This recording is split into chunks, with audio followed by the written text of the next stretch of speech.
Here we are in this crash course going back through some trig stuff with polynomials. Make sure you guys aren't making any mistakes here. So when we multiply polynomials, normally we distribute, and that's really all it is you're going to distribute one term, distribute the other thing.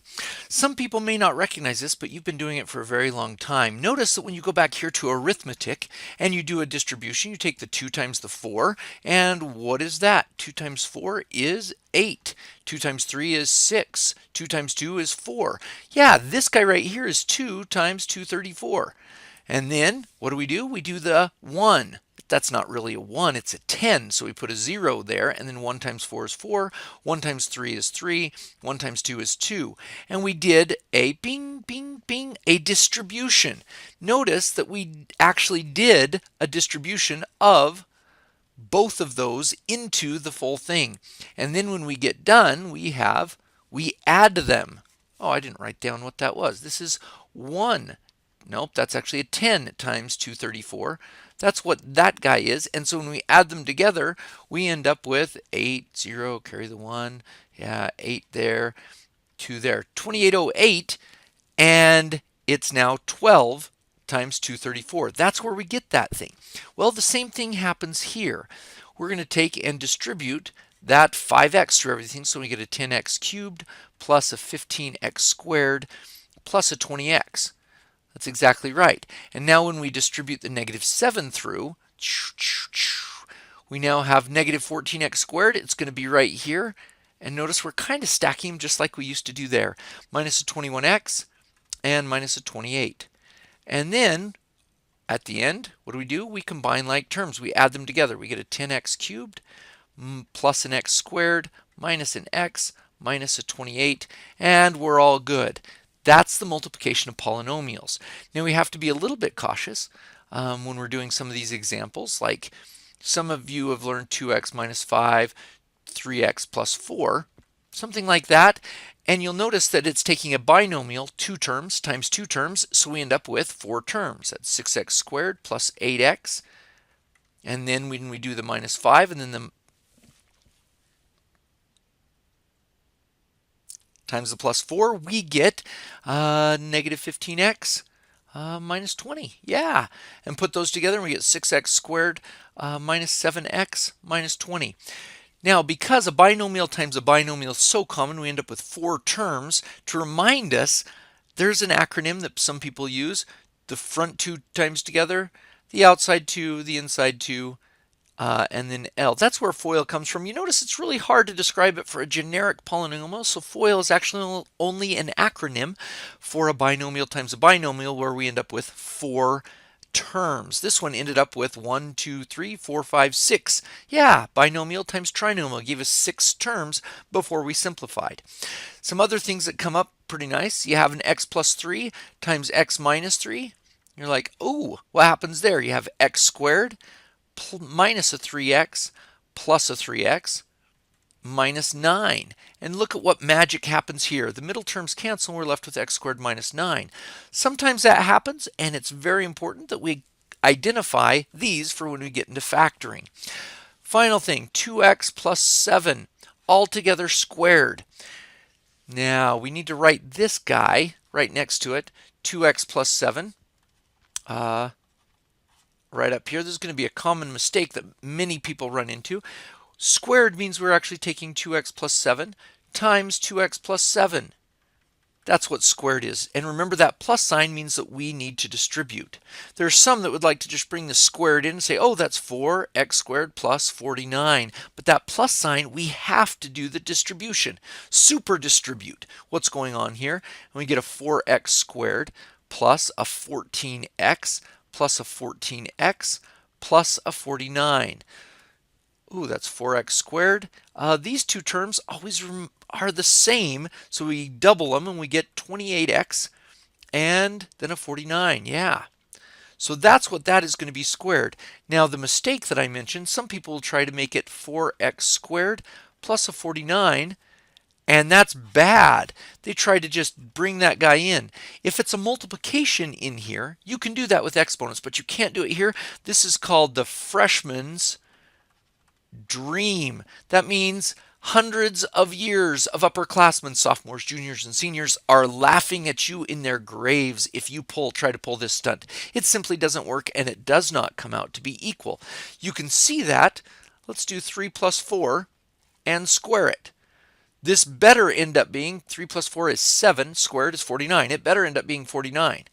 But if you take 3 squared and then add to it 4 squared, you get 25. See how these are not the same? But if you run it through the real way, the right way, 3 plus 4 times 3 plus 4, you're like, well, that's 7 times 7. Yes, but notice how it works when we actually distribute properly. We get 9 plus 3 times 4 is 12, plus 4 times 3 is 12, plus 4 times 4 is 16, and guess what we get? Shazam, 49. Okay, let's clear this off and look at factoring, which is going backwards. We'll start with polynomials and break them apart. All right, we have some polynomials here that we're going to go through. These are the 5 ways of factoring, and we'll take care of most everything you're dealing with. The first way is the easiest one. Pull out that greatest common factor. This is undistributing, and it's the easiest way to do it. If somebody has jumped something in, you see if you can jump it back out. Well, somebody jumped in a 5, so you pull out a 5, and there's an x in both places, so take out an x, and you're left with an x there and a 3 there. Notice we just factored this binomial into a monomial times a binomial, and that's the easiest way of factoring. Next one. This one has 1, 2, 3, 4 terms, and we can't pull out anything common. There's a 7, a b, and an x here. There's a y there, there's no x there, and there's no 7 or a b. Oh, so there's nothing common there. But notice that there are 4 terms, which means it was most likely coming from a binomial times a binomial, that somebody did that FOIL thing on it. So if we chop it into the first and last half, say what can we pull out of the first half? We get a 3 and an a, and we're left with x plus 5y. Cool. Now over here we've got a minus 7 that looks like can come out. So a minus 7, and we're left with and a b too. Minus 7b can pull out of both of those. And we're left with an x. Take a negative 7 out of a negative 35 and you're at a plus 5y. Now notice what just happened. We now have an x plus 5y here and an x plus 5y here. So if we pull out the x plus 5y, we are left with the 3a and that minus 7b.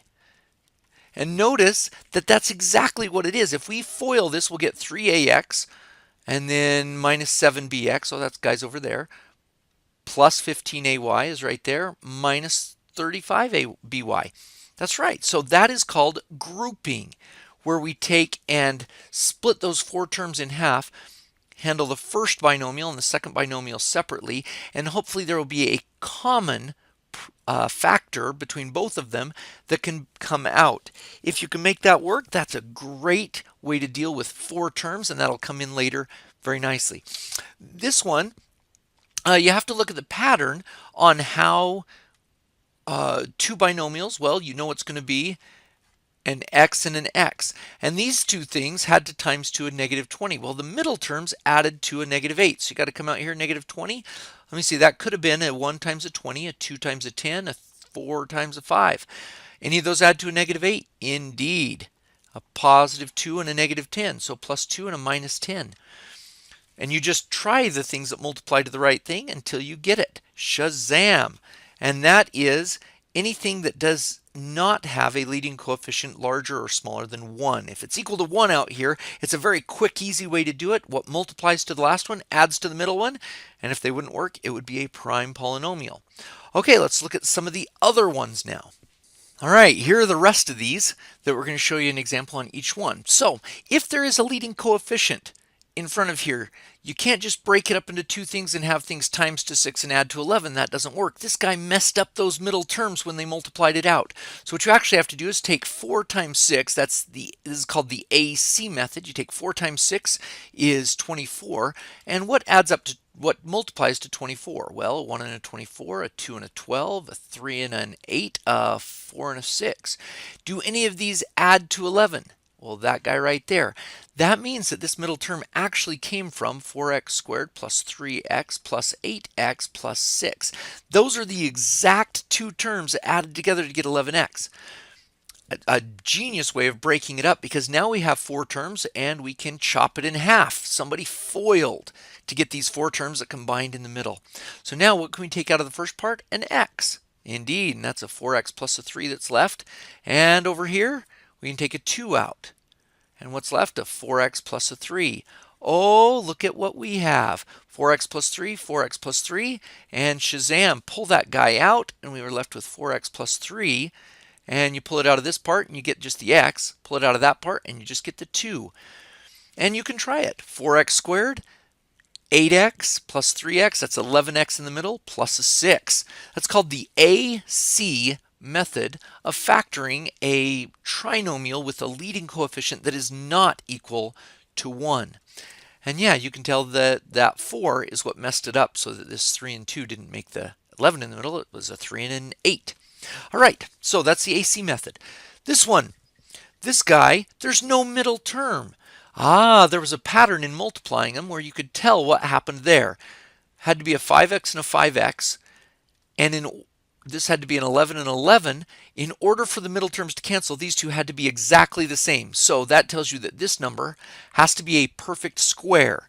1, 4, 9, 16, 25, 36, perfect squares of 1, 2, 3, 4, 5, 6, 7, and so on. And this one was. And then one of them's a positive and one of them's a minus. If you've forgotten what that looks like, go ahead and multiply that out. That gives you 25x squared minus a 55x and plus a 55x and minus 121. Yeah, look at them cancel. A couple of things that help you to identify that they do indeed cancel. These two things need to be opposite signs, which means this guy will always be a negative. Well, you ask, what happens if that guy's a positive at the end? Well, let's look at this. Well, it would have to be a 5 and a 5, but wait a second, you can't do it. If you try to 5x like we tried over here with them opposite, no dice, it gives a negative. But if you did a plus a 121, an 11 and 5x minus 11, a plus 11 and a plus 11, well, shoot, then we're going to end up with a positive 55 and a positive 55x in the middle. This would give us 25x squared plus 110x plus 121. That's not going to work. What if we switched them both to minus? Well, then we'd still get a middle term. They have to be opposites. So difference of squares can work in factoring, but a sum right here of a square and a square is prime. In other words, it can't be factored. It's perfectly okay to have it written there, but it will not factor down with just integers as the factoring. All right, so let's look at this one. This leads us to the next one. A perfect square. You see what's happening here? This, the front one, is indeed a perfect square, and that's a perfect square. But the middle term, is he right to make it a 5x minus 11 perfectly squared? Well, look at what happened up here. If that middle term is 5 times 11 doubled, 5 times negative 11 is negative 55 doubled, bingo, it is a perfect square. And it's called a perfect square trinomial. You may want to go and do a few of them. Look at what x plus 3 is squared. Well, it's x squared plus a 3x plus a 3x gives us a plus 6x plus a 9. See how this middle guy is double of those two times together? Yeah, what about x minus 7 squared? Well, that's x squared minus 14x plus a 49. This is how you go backwards on perfect squares. You identify a square, a perfect square, and then the middle term is exactly double of those two times together. So that pattern is a perfect square trinomial because it's a binomial perfectly squared. All right, we have some more with a little bit more flexibility. Sum and difference of cubes, and yes, you can do both of these. So a sum of cubes, yes, this is 2 times 2 times 2, and that's 3 times 3 times 3. So this is going to break up. Here's the pattern, and you can memorize the formula, or you can see it as 2x, and what was it? This was a 3 times 3 times 3. I'm going to put a plus 3 there. Now watch me make this middle thing right here. 2x times, this would have to be a 4x squared right here. And this guy has to be a plus 9 over on this other side. Now in order to make them undo each other, like when we multiply them out, we're going to get 6 terms. Binomial times a trinomial. If you make this one minus this times this, Amazing things happen. Okay, I'm going to do this in a different color so you can see what happens when I distribute everything. If I distribute that, I get 8x cubed minus 12x squared plus 18x. Okay, then this one times that one, 3 times 4x squared is a plus 12x squared minus 18x and plus 27. And notice what happens. Shazam, shazam, and we're left with 8x cubed plus 27. So this is the key, is you cube root the first guy and the second guy, and they sit right there. And then you create this by just what does the first guy have to times by to get that? And it's that guy squared and that guy squared at the end. And that'll be the pattern. So I'll write these down in a formula in just a minute. But let's look at the next one.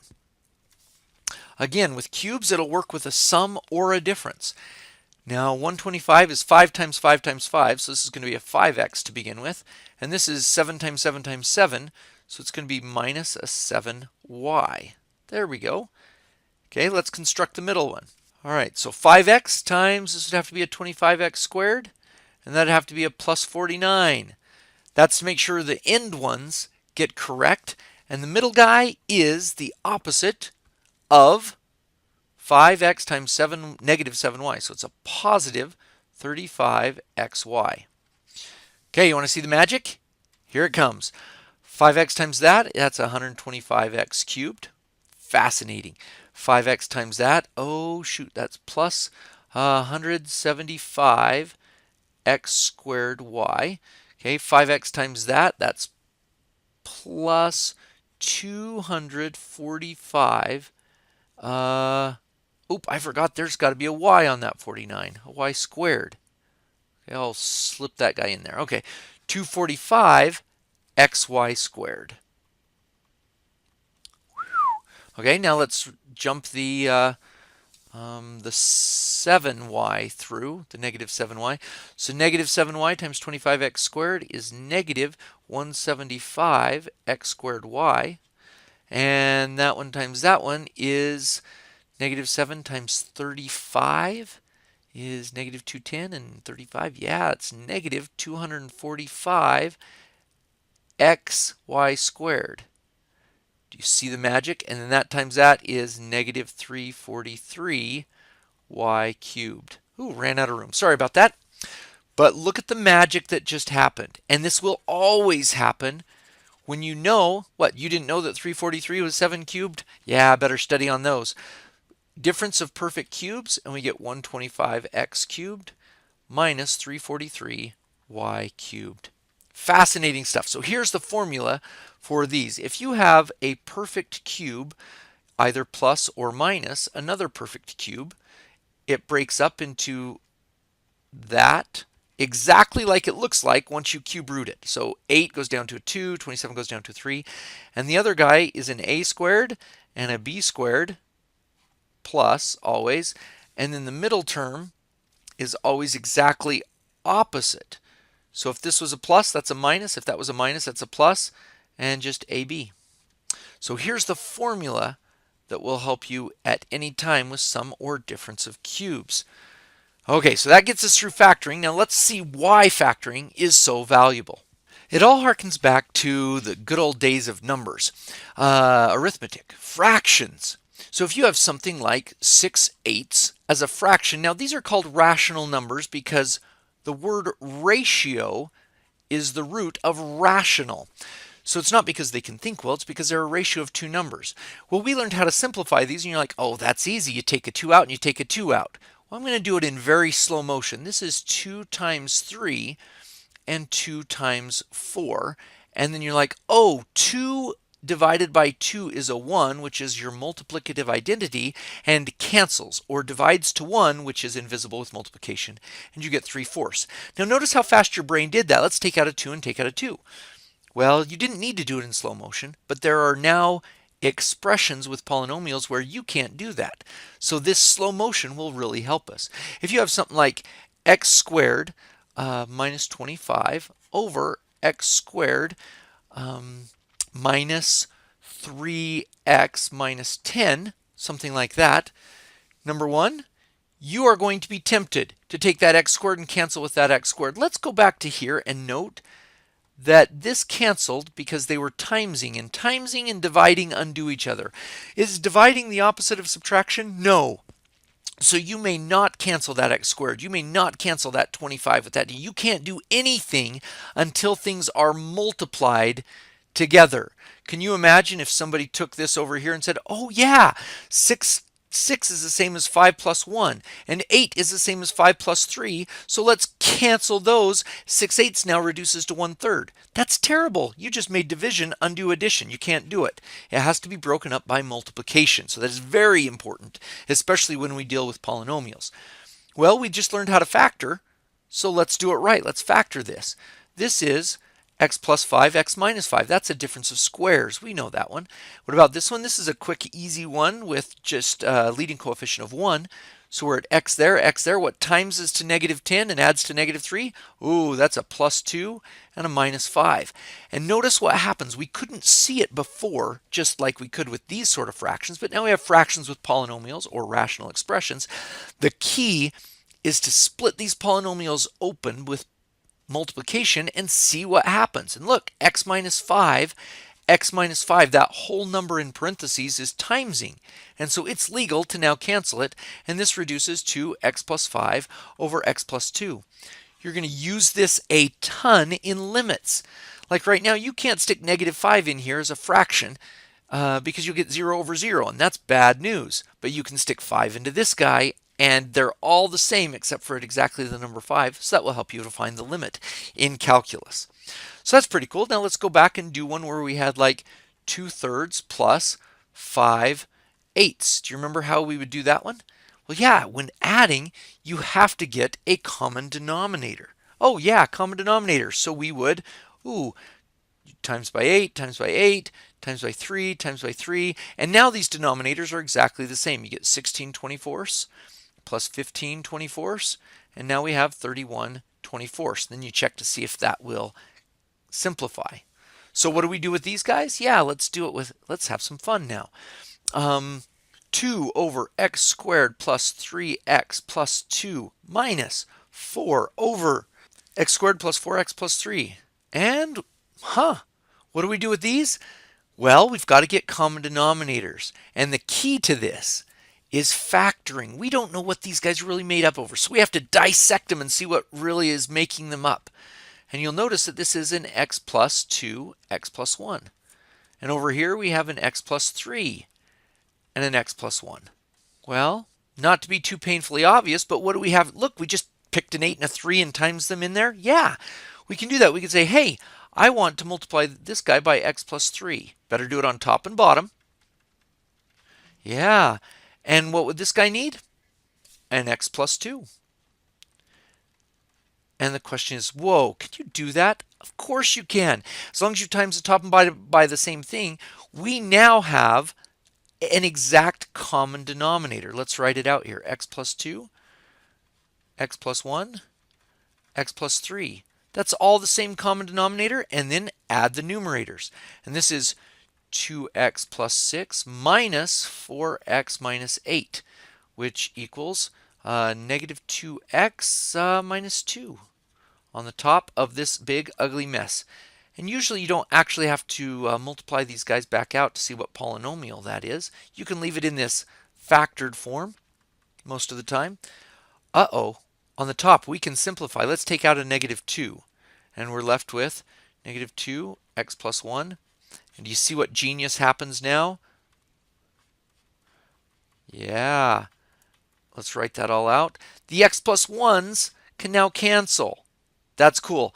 Note that guy you don't want to cancel, and that guy you don't want to cancel. We wanted to add them together. So yeah, you have to get it all the way to the end and then see if it factors. So we end up with negative 2 over x plus 2, x plus 3. Oh, look at that. That's a beaut right there. Adding fractions, rational expressions. Alrighty, good luck.